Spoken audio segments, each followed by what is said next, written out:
Hi, everybody. Welcome. This is Carnivorous Me, and I have Dave here to do an interview with. I hope you guys are so excited to meet him because I have oodles of questions to ask. So, Dave, tell us a little bit about yourself. Well, first of all, Amanda, thank you very much for having me. I'm an Australian. I'm actually a Scottish Australian. Born in Scotland, grew up in Australia. I now find myself living in Japan, and I've been on the carnivore diet now for about 6 months, and having really good results. And that's how we connected.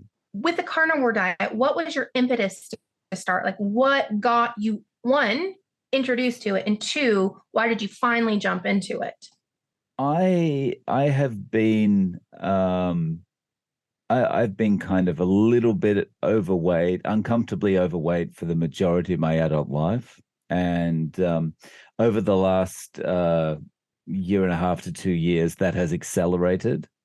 And the thing that's accelerated the most is the feeling of being unhealthy, and a feeling of, just almost tiredness and lack of energy.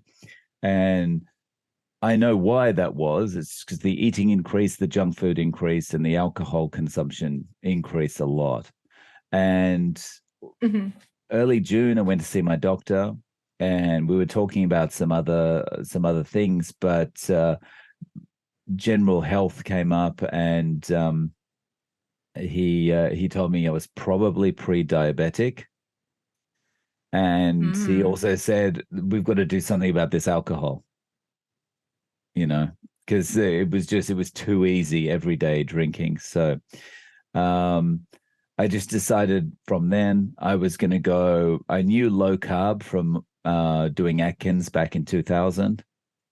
And so I just decided from then I was going to go low carb, and low carb kind of morphed into keto, morphed into ketovore kind of. And before you know it, I was on carnivore. Hmm. Did you find like YouTube or online that kind of went from like keto to carnivore, or you just naturally found yourself eating less carbs and more meat? Yeah, it was YouTube that kind of got me there. And I think it was Ken Berry. I think what Okay. happened is I was doing pretty well ketovore, and but I was having gastrointestinal problems, and I was like, why is this happening? This has never happened to me before. And I watched one of his videos, and it was about, plants and what vegetables are doing to you. And I thought, aha, he's describing exactly the problem that I'm having. So I cut Mhm. out the things I thought were giving me vitamin C, and I've never looked back. And of course, that also took me down the rabbit hole of finding everyone else that was doing carnivore. Have you tried anything over your lifetime other than carnivore? Which we know you've done keto and low carb and Atkins, but have you done anything else? When I was younger, I tried, like low calorie and, cabbage soup and all this kind of thing. And it just, when you think about low calorie and cabbage soup and all those kind of things now, it just seems so ridiculous. But yeah, it, you can't stay on them for any length of time because it's not sustainable, because starving yourself is not a sustainable way to live. Mm. Not in any way. So you mentioned, the general feeling of being unhealthy, pre-diabetes, anything like. Did you have any other medical things going on that were also in the back of your mind when you were starting this? I have some other health concerns that are always kind of in the back of my mind. Like, so about 30 years ago, I had a stroke. Mhm. And and as a result of the stroke, which affected my right side, I have a limp, and my right side's weaker.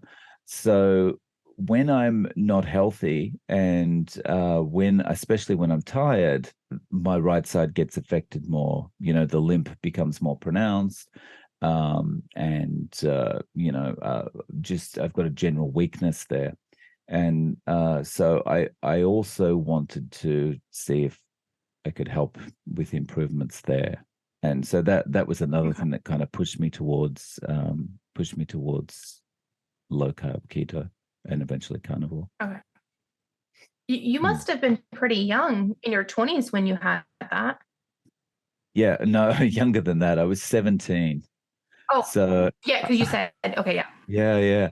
that's So young. I went to bed on October 18, 1992, and I woke up the next day and I'd had a stroke. So while I was asleep, an aneurysm in my head burst, and Oh, yeah. wow. So I'm just fortunate. My blood is unusually thick, and so it clotted very quickly, which is why I survived. I'll just share this real quick. That because I told you I've been in the healthcare field for a while. Mm. You obviously were meant to be here because the survival rate for aneurysms is like less than 2%.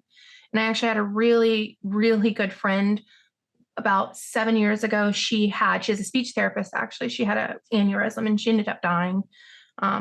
So that's just Mm. amazing, amazing for you. I mean, I know you still ended up having some of the effects from the stroke, but that is just to me amazing. Yeah, yeah, yeah. It's one of those things as well. When it's actually happened to you, you kind of you don't appreciate it as much, or you don't appreciate how lucky you are as much. So it's one of those things you have to keep kind of reminding yourself of, like, like Oh yeah. it is such a small percent chance that I survived. Yeah. Mm. From being on carnivore, have you noticed an improvement in your ability to gain strength, your motor function stuff on your right side at all? Yeah, I mean, this is the most balanced, the most coordinated, the most strength that I've had in my right side in 30 years. Like when something like that happens to you, um, there's the improvements that happen kind of very quickly. Like the first few weeks or first few months Mhm. after something like that happens, you regain a lot of function very quickly. But then that's it. It just kind of stays at that point for the remainder of time. And to start improving now, it's just astonishing. To give you another example, um, I always notice when I've done weight training on my chest in the past, my left side of my chest is always slightly bigger than my right side because my left side compensates, or my left side can maybe do a little bit more weight training than my right side, something like that, right? And that is gone. That's gone. It just that's balanced now, as like the strength is, kind of balanced. That that to me is amazing coming from the world of physical therapy because this is what I did. And actually, stroke patients were some of my favorite patients to do, neuro patients, Mm. because they just most of the time they had such the motivation and dedication to do what they needed to do. But we usually have it's usually day one to day or to month 90. That is the window. After month 3 to month 6, you might get a little bit more, but usually after 6 months, it's it. So the fact that you're 30 years past and showing improvements is just honestly astonishing for me Mm. because this is not what I ever see in clinical settings with patients. I would ever see people this far out from a stroke get better. Mm. Yeah. So it's great. I feel, you know, literally 30 years younger. That's amazing. I got us sidetracked. That's okay. All right, my next question is, what do you find that was most difficult for your first 30 days of carnivore? Honestly, the most difficult thing was habitual stuff. Um, I I could keep myself satiated enough so that I wasn't feeling like, oh, I've got to have that packet of M&Ms, or I've got to, I've got to drown myself in Skittles or something like that. Like I wasn't, I could eat enough eggs or bacon or something to keep those kind of things at bay. But the habitual thing about drinking alcohol was really tough. So I really got into the habit of um, where I would drink at a specific time of the day in a specific setting, and breaking that habit was really difficult. So, just as a little bit of background, in Japan, it's okay to drink on a train. Okay, so if you're on a public train, it's okay to have a beer or whatever. And so I would finish work quite late, 8:30, 9:30 at night. I'd get on the train. And it was just so nice to sit there with a nice beer and, listen to YouTube or whatever, and drink my beer. And just that habit was super hard to break. I mean, I did it, but that was what gave me the jitters. Yeah. Did you do anything specific other than willpower through it to break that? Like, did you replace it with anything? Um, one thing that I tried to do was kind of just change my walking route back to the station at night, and just change up little things like that. So, change the Okay. walking route, change the time slightly so I was in more of a rush to actually get to the train, that kind of thing. Are you strict carnivore? Do you use anything like spices or coffee or anything what people consider dirty carnivore? Yeah, I no, I'm definitely a dirty carnivore because I, I haven't got my 5 stars on my carnivore card because I drink coffee like it's going out of fashion. So I've been a coffee drinker for as long as I remember, and like going back to like early childhood, I've always been a coffee drinker. And yeah, so 5 or 6 coffees a day minimum is normal for me. Oh, wow. You would be rivaling Scott almost. How do you drink your coffee now, though? It's always black. So like, Always black. yeah, 15 years ago I was all latte, cappuccino, put an umbrella and a cherry in it kind of thing. But now for me, one of the most irritating things I experience now is standing in a line at Starbucks waiting for someone to order their, super tall frappuccino with all their different accoutrements and all that kind of thing on Yeah. it.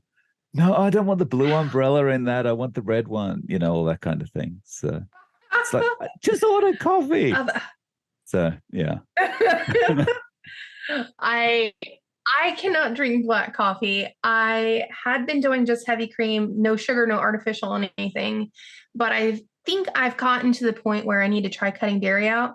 So today I tried the butter in the coffee. Let me tell you, it took a little bit of the bite away, but it felt like I was drinking black coffee. I do not know how you do it. Yeah. It took a while when I gave up lattes, it took a while. Yeah. Or when I was trying to Did give up it? lattes. Yeah. Yeah. So So there stick is with it. light You at can the do end of it. the tunnel You for can me. do it. So we know that you've had some good health benefits regarding around the stroke and your strength. What other health benefits have you seen doing this? So um many. Of course, there's one I've already spoke about regarding the stroke. My gait has Yeah. improved and things like that. Um, but I had gum disease, bleeding gums, sensitive kind of that space between the gum and the teeth. It was really super sensitive. Um, if I had something really cold, the pain was really, really bad. And I loved or loved ice cream. It was tough. It was a tough situation. But the gum disease is gone. No bleeding gums, Oh, no that's amazing. sensitivity, no pain, no nothing. And the best thing about that is no bad breath. So I Oh, the worst thing about gum disease is when you're standing in close proximity to someone, you're talking to them and you open your mouth and they just go back like that. And they don't want to say anything, but oh, it's my breath. Oh no. 5 times brushing my teeth this morning wasn't enough. So oh wow, really? yeah. I just honestly, most of the time, attributed halitosis to either sometimes medications or lack of brushing teeth. I didn't realize even if you brushed, you could still have those issues. Yeah, it's just and it's pretty and when you can also smell it yourself, like if you've Mhm, got keto breath, you can kind of tell, oh yeah, I've got keto breath, right? Well, this is mhm. this is like so much worse, you know. It's like something dead has crawled inside my mouth. It's Oh, God. so I yeah, can't imagine. I don't think I really want to. yeah. So that's great that's cleared up. Things with my mood is just it's chalk and cheese. Like my mood is just so much more elevated. And like just walking to work in the morning, I'll be listening to some music or listening to a podcast or something like that, and it's just this feeling of lightness as you're walking. Even though I'm going to work, I'm still not feeling like, oh, I'm going to work. I'm feeling like, oh, okay, another day. And so what else was it? Oh, and importantly, I had arthritis in my left knee, and Mhm. I was getting steroid injections and rehabilitation every week for that, and that's just gone.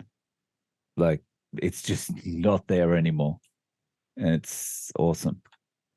Yeah. So That's before excellent.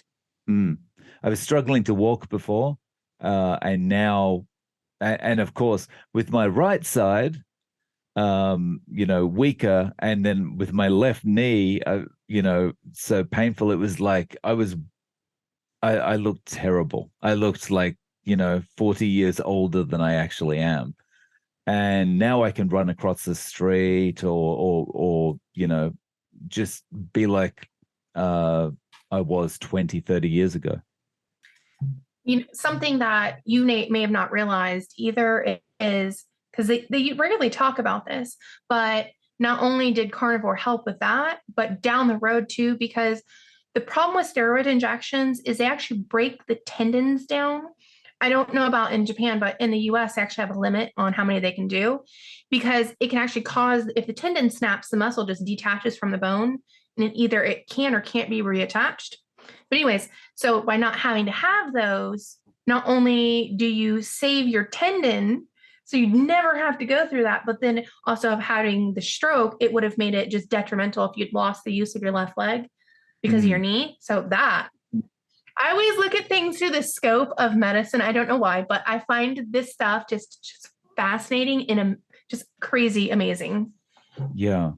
It and it's hard to describe the feeling of like being unable to do stuff just ably, and then suddenly it's like that was never a problem. So yeah. I think a lot of times it's like that until we can't actually do something. It's hard to imagine what it feels like until you get into that position. So, yeah, Yeah. amazing. With that, are you ever planning on going back to anything other than carnivore? I can't see that. I can't see it. It's just I mean maybe I'd relax it a little bit, but and go a little bit more relaxed, kind of keto or something, but I just can't see why I'd want to, because I feel so good now and I don't feel any cravings at all. And I know that if I consume those things, um, I might feel good for that 5 seconds or 5 minutes that I'm consuming something. whether it be cake or vegetables or a small glass of wine, whatever it happens to be. But the next day, I'm going to feel awful. And I don't know if there's going to be a recovery period and all this kind of thing. So I'm just quite happy to stay as I am. That's amazing. And that's awesome too. So we know about all the health benefits and everything like that, but what non-health benefits have you been seeing? Something like the big one for us is there's a lot less dishes. Mm. Well, yeah, a lot less dishes, less decisions to make. Um, you know, Mm-hmm. so the for someone who hasn't done the carnivore diet, one of the things that they're going to think straight away when the idea is introduced to them is, won't that be boring? Isn't that going to be like just the same thing and monotonous, whatever? But the counter side of that, and it's not boring or monotonous, but the counter side of that kind of thinking is it's so simple. Like I get up, I make breakfast, and then I never think about food ever again for the rest of the day. Like I don't think I mentioned I only eat once. So I only eat at breakfast time. And I have my breakfast and then I never think about food. That makes me more productive. That makes it less stressful. I'm not sitting there at 12 o'clock thinking, I've got all this work to do, but I need to go and find myself some lunch, or I need to go to a restaurant, or I need to do something. It's just so easy. And to think about how, I mean, you've probably experienced this. How often did you think throughout the week, what am I going to eat? Do I have to go to the store? Do I really want that? What am I craving? Like all these questions that go along with it. That just doesn't happen. It's like, what am I going to eat? A steak. Okay, great. Yeah. And it's just Mhm. it's simple, easy, done, fixed. So Yeah. that's the biggest Amazing. thing. It is. I think it takes such a burden off, especially, I mean, because I come at it from people with eating disorder and obesity. Having those decisions, well, obviously, we've made not great decisions that got us where we're at. Taking that away, the amount of stress that is lifted off you is just more than I could ever have imagined. Taking that burden of what am I going to eat away. Do you have a support system? Does anyone else in your household do carnivore, or are you kind of just a lone soldier in this? I'm a lone soldier.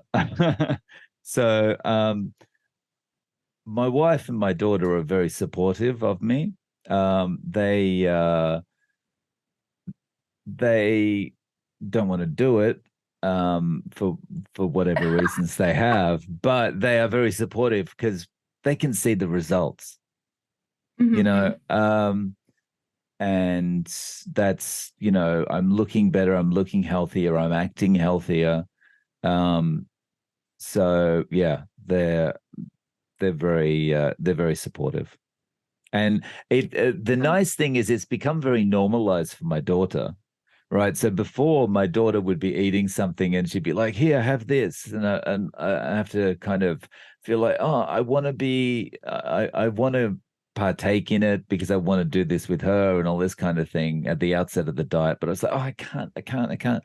But now it's just normal for her. Right. And she'll be eating something. She'll just look at me and she'll go, you can't have this, can you? Okay.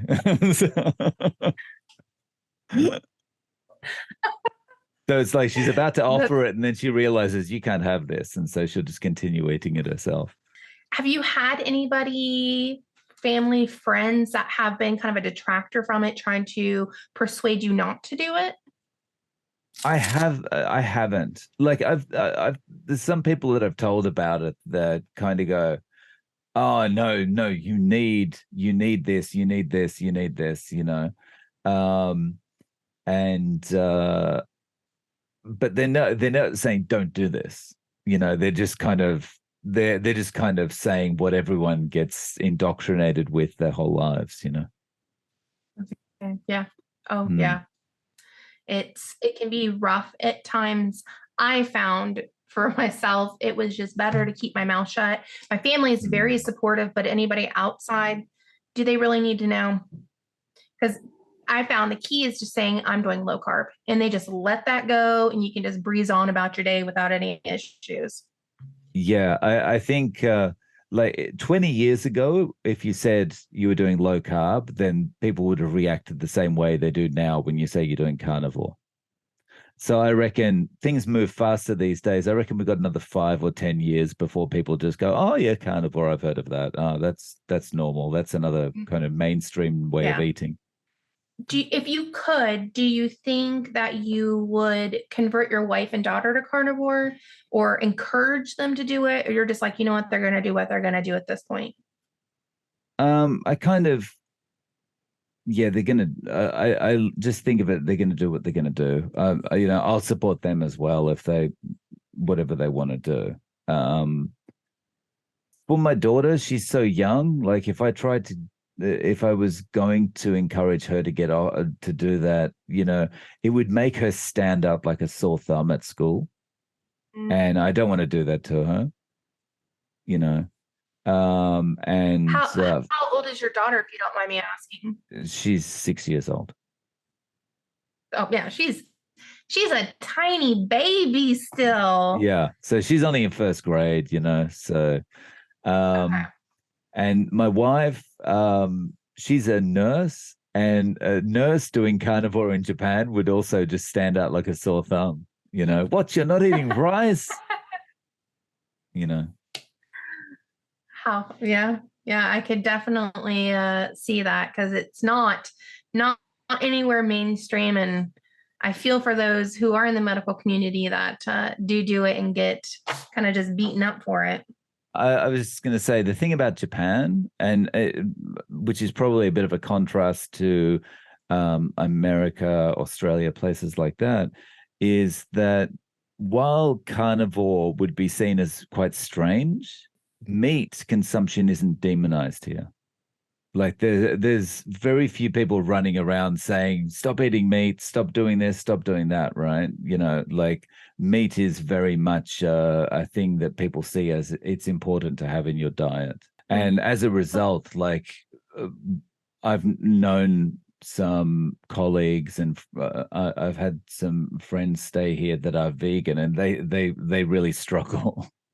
Like I had one colleague that was vegan, and every time we went out for dinner, she always ended up eating something like a chocolate cake or something because there was just no food that she could eat on the menu. What advice would you give other carnivores having family members, like direct family members, not eating this way to get over the temptation, right? You're eating carnivore, they're not. And this is not something I've experienced because Scott does it with me. What do you do mentally? Like what do you set up in your house to keep yourself from eating those bad things? Okay. So one of the things that's a bit easier for me is because my working times are a little bit strange, like I'm not home at dinner time and stuff like that. So not being home at the time that people are regularly eating means that I don't have that temptation. But for example, on the weekends, as a family, you want to go out and do things and you end up having lunch together or dinner together and things like that. And so the way that I got around the temptations and things there was I would just,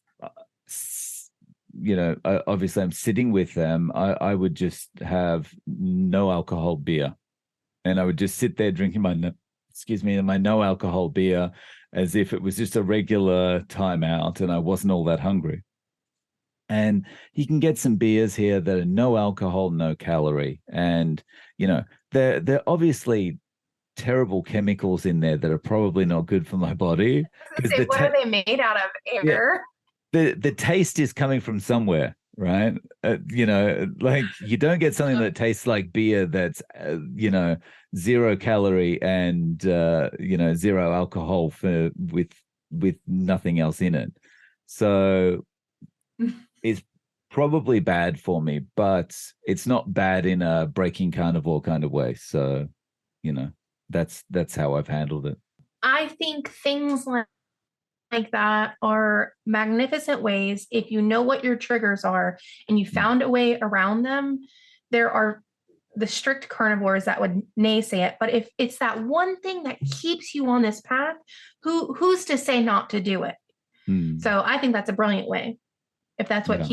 keeps you going. So I'm now at the point where I can go out with friends for dinner, and I'm quite happy to just sit there and sip on a nice coffee or something and enjoy the conversation. that's good. What about regarding like foods? Were you ever like a sweet eater or anything like that? Because I know you mentioned M&Ms and Snickers. Yeah, I mean, there is nothing better in the world than the taste of M&Ms that have been in the freezer. Frozen M&Ms are Oh, the best thing. ooh. But I mean, probably now, like I would be repulsed by the taste now because I haven't had sugar for so long, right? But yeah, I have a sweet tooth, and I there's times that I've gone without sugar for long periods, but once I get the taste, then I just can't stop, and then it's just like, oh, I'll just have an ice cream as well, and I'll just have this as well, and that, and before long, I'm lying in the middle of the floor with wrappers around my face and stuff, and so. I have to tell you, for Scott's birthday, which was middle of November, he decided to get himself a Kit Kat, and I took a tiny little bite. One bite, I spit it out. It tastes so bad. It was just disgusting. It tastes like pure chemicals. Yeah, it's strange how your taste changed like that. Like I'm sure if I did the same, I would feel the same way. I think your taste, your sensitivity to sweet things and the chemicals that may be in them is heightened, but also your sense of smell is heightened as well. If I walk past a bread shop That's a now, good point. if I walk past a bread shop, I'm just like, oh, that smells so sweet and disgusting, like sickly sweet. It's yeah, Sweet and disgusting. That's a yeah. good way. How funny. I'm not sure I've gotten to the point where I can say bread smells sweet and disgusting, but I can smell it and I'm like, oh, that's nice. And then just keep going versus having Mm, like that mouth watering, I want to eat this thing. mm. So, so this is a question like I've just been kind of burning to ask you. How expensive is it doing carnivore in Japan? It's expensive, but all food is expensive in Japan because everything's imported. And anything that is Okay. local is expensive just because it's local. Um, but I'm like on a personal basis, I'm saving money doing carnivore from what I was when I was Are you? eating just a regular diet because you're not paying for snacks all the time and you're not, you're not suddenly hungry and you have to go and get something. Otherwise, you're not going to be able to focus and continue working or whatever it happens to be. You're not going out to restaurants all the time. And yeah, so I'm saving a lot of money. But yeah, meat's expensive. About a pound of ground beef would be about $9 US, $9. Okay. Is Is that that like 80, 20, 70, 30? Like how fatty is that? actually? I'm not sure. All I know is that's because they don't have a lot of that kind of information on the labeling. All I Okay. know is that's like 60% beef, 40% pork. Okay. Oh, that's Mm, an interesting that's how they do their ground beef is a yeah, 60-40 with pork. Huh. yeah. Okay. Yeah. I think the last time we bought, now this is not the highest quality beef, but it was 4.99 a pound. But I think for the higher quality, it can be 6.99. So definitely a price difference. I expected it to be more Mm, because mm, even in the US, depending on the state you live in, the prices are vary. So here for a USDA prime ribeye, we pay 14.99 at Costco. My mom went, we got her one for her birthday. She lives in Virginia. Hers was 12.99 for the same exact cut of meat, same mm. quality. It was just 12.99. It was just Wow. same thing, different place, Mm, different costs. So yeah. we already kind of went over how you deal with social gatherings. Mm. When you do go out, do you just pretty much not eat with them, and you just do either your non-alcoholic beer or coffee with them? Yeah. basically, yeah. Yeah. And yeah, it's just now I don't even think about it. Yeah. I mean, they might, Okay. but I Okay. don't. They might think, why is this guy watching me? But That was yeah, my next question. Was it awkward for you in the beginning when you were doing that? And do you feel more comfortable now? I feel comfortable now. Before, like my friends are not so pushy, or they're not pushy at all. And so when I started doing this, I just said, look, um, because we do enjoy a drink together. So I just said, look, I don't want to be in a social situation at the moment because I don't want to be tempted to drink. And so just for about a month or so, I avoided social situations. And yeah, that got the tempter. And then I kind of gradually reintroduced social gatherings. Like, I've got a really supportive friend, and she would meet me one on one so we could just have a quiet beer together rather than a group, because she knew that if we're in a group, there's much more likelihood of me having a drink, right? So we just meet, have a, and she would have non-alcohol beer as well, even though she would much rather have had a regular beer. She kind of supported me It's that a very way, and sweet friend. yeah, yeah. What would be your number one piece of advice for new carnivores? Given my experience on carnivore and before that, what I would say is stop beating yourself up when you get started. If you get started and you're feeling like there's a craving you've got, or you just make a mistake or whatever it is, and you have that bit of candy or that bit of bread or whatever it happens to be, and you kind of feel like, oh, that's it, I can't do this or whatever, I would say just don't feel like that. Okay, you've had the bread, whatever, that's fine. Just get back on the horse. Just don't see this as a failure. Just see this as, okay, this is one step in the process, and keep going. And next time you might kind of fall off the wagon again, but the next time it's going to be longer, but it's going to be a longer period that you're going to be on the wagon. And when you fall off, you're going to be able to think more logically about, okay, well, I'm just going to get back on the horse and keep going, and just treat it like that. Like you were saying before, put one step in front of the other and just keep moving. That's a fantastic piece of advice because shame and guilt can do absolutely nothing to change our past. As you said, you just have to just keep moving forward. The thing I like to say all the time is acknowledge the mistake, understand why it happened, and then just move forward. Yeah.